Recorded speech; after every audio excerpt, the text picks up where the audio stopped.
घने जंगलों के बीचों बीच एक अघोरी बाबा की कुटिया से चीखने चिल्लाने की आवाज़ें आ रही होती हैं। एक मुस्लिम महिला अघोरी बाबा के साथ शारीरिक संबंध बना रही होती है। वो दर्द से इतनी ज़्यादा करहा रही होती है, पूरे जंगल में उसकी आवाज़ गूंज रही होती है। आखिर एक मुस्लिम महिला अघोरी बाबा के साथ शारीरिक संबंध कैसे बना सकती है? आप सोच में पड़ गए होंगे। कहानी बहुत ही इंटरेस्टिंग है। हम आपको पूरी कहानी सुनाएंगे, लेकिन उससे पहले हम आप लोगों से कुछ कहना चाहते हैं। हमारे चैनल को सब्सक्राइब नहीं किया है तो कर लीजिए। साथ ही कमेंट बॉक्स में आप लोग अपना और शेयर का नाम भी लिखिए, ताकि हमें पता चल सके हमारा वीडियो कहाँ से देखा जा रहा है और कहाँ तक पहुँच रहा है। कुछ दोस्तों ने अपना नाम देने को कहा था। इलाहाबाद से वैभव जी, निरंजन यादव, महेश वर्मा, किरण जी, नंदिनी सिंह, गुलाब जी, हैदराबाद से अशफाक अहमद, अनुज जी, खालदा परवीन, आप सभी को कमेंट करने के लिए दिल से धन्यवाद। तो चलिए शुरू करते हैं। आज की ये कहानी बने रही है हमारे साथ अंत तक। उत्तर प्रदेश का जिला गोरखपुर, वहाँ एक गांव लगता है अखेरिया। आफरीन की अब्बू जो कि दर्जी रहते हैं, उनकी कई बेटियां रहती हैं। इखलाक उनका नाम रहता है। उनकी 8 बेटियां रहती हैं और लड़का एक भी नहीं रहता है।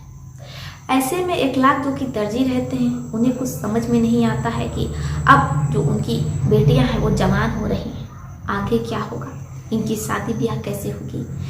क्योंकि इखलाक जो कि अपने बेबी पर हमेशा चढ़े ही रहते थे, जिसकी वजह से आज जो नतीजा है, जो फल है, वो 8 लड़कियों के रूप में उन्हें मिला हुआ है। अब घर में खाने को नहीं होता है, बेटियां एकदम जवान रहती। ऐसे में आस पड़ोस में भी तरह तरह की बातें होने लगती हैं कि इखलाक की जो बेटियां हैं जवान हो गई हैं, लेकिन उनमें से किसी की भी शादी नहीं हो रही। अब इखलाक जो इतना ज़्यादा टेंशन ले लेते हैं कि उन्हें दिल का दौरा पड़ जाता है। इखलाक के समधी होते हैं, वो लोग आते हैं, इखलाक का इलाज चलता है प्राइवेट अस्पतालों में, क्योंकि जो इखलाक के समधी रहते हैं वो सऊदी रहते हैं।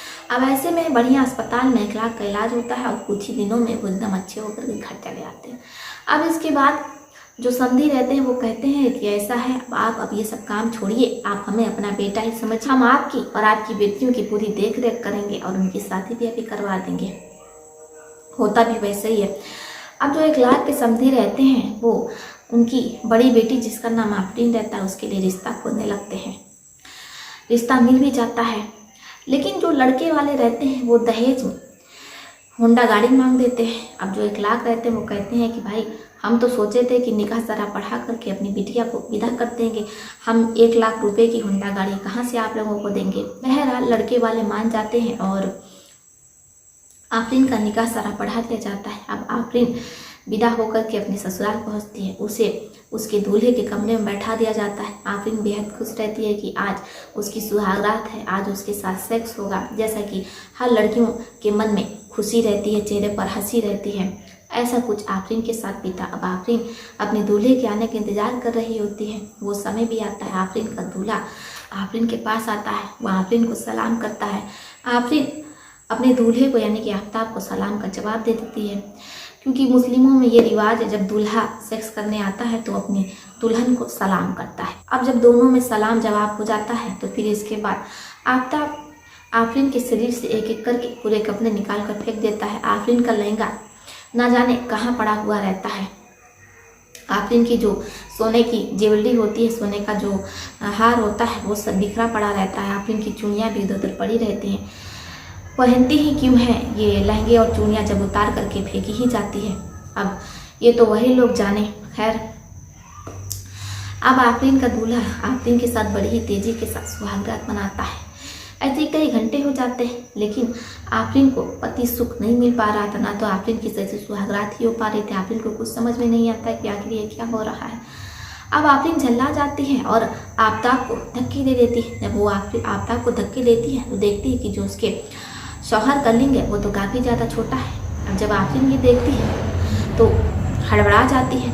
अब वो अपने शौहर से पूछताछ करती है कि जब आपको पता था कि आपका सामान इतना छोटा है तो आपने हमसे निकाह क्यों किया, आपने हमारा ज़िंदगी बर्बाद कर दी, अब तो हम माँ भी कभी नहीं बन पाएंगे। अभी तक जो आफ्ताब रहता है वो अपनी पत्नी को बहुत समझाता है। खैर, शादी की पहली रात रहती है, इसलिए आफरीन भी मान जाती है। अब ऐसी सब कुछ चल रहा होता है। शादी को 1 से 2 साल हो जाता है। आफरीन को वास्तविकता में पति सुख नहीं मिल पाता है, क्योंकि जो उसका पति रहता है उसका सामान बहुत छोटा रहता है। अब ऐसे में सिर्फ नाम की शादी रहती है आफरीन की और आफ्ताब की।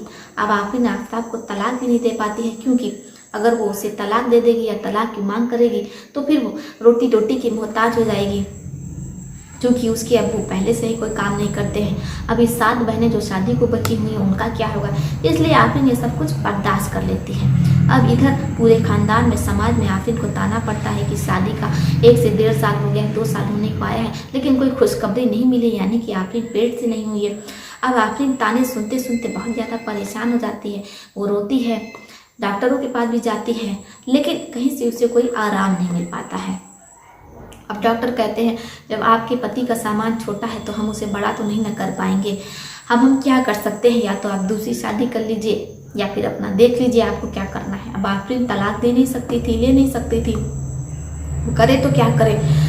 अब वो बुरे तरीके से फंस जाती है। अब ऐसे में आफरीन की एक सहेली रहती है जिसका नाम रहता है रिंकी। रिंकी आफरीन से बताती है कि देखो आफरीन, हम एक अघोरी बाबा को जानते हैं जो ऐसी महिलाओं को गर्भवती कर देते हैं जिनका पति उन्हें पेट से नहीं कर पाता है। जब आफरीन ये सुनती है तो खुशी के मारे उछल पड़ती है, लेकिन रिंकी आफरीन को बताती है कि देखो जो अघोरी बाबा है वो मोटी रकम लेते हैं। आफरीन ये सुनती है तो कहती है ठीक है कोई बात नहीं। अब इसके बाद जो उसके शादी का हार रहता है, कंगन रहता है, उनमें से वो एक कंगन लेकर के बाबा के पास जाती है, यानी कि अघोरी बाबा के पास जाती है। वहाँ बहुत भीड़ लगी रहती है।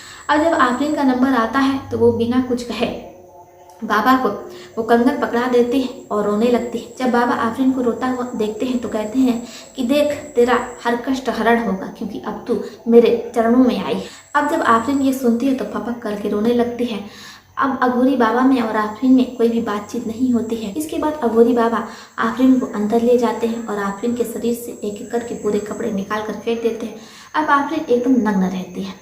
इसके बाद बाबा आफरीन के साथ संभोग करते हैं। आफरीन जिसे कि पहली बार पति सुख मिल रहा होता है वो चिल्ला रही होती है, दर्द से करहा रही होती है, लेकिन इसके बावजूद भी वो अघोरी बाबा को मना नहीं करती है, क्योंकि कहीं ना कहीं उसे बहुत मज़ा आ रहा होता है, क्योंकि जो उसका पति है वो तो उसे कभी भी पति सुख नहीं दे पाता है। अब ऐसे में कई घंटे तक बाबा अघोरी और आफरीन एक दूसरे के साथ संबंध बनाते हैं। ऐसी सुबह हो जाती है। अब इसके बाद जब सुबह होती है, सूरज निकल रहा होता है, आफरीन अपने कपड़े पहनती है और अघोरी बाबा से बिना कुछ कहे वो वहाँ से चली जाती है। अब आफरीन का ये हर दिन का हो गया था।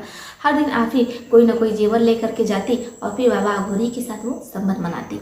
अब ऐसे सब कुछ चल रहा होता है। आफरीन को बाबा अघोरी के पास जाते हुए 6 से 7 महीना हो जाता है। आफरीन पेट से हो जाती है। आफरीन बहुत ज़्यादा खुश होती है।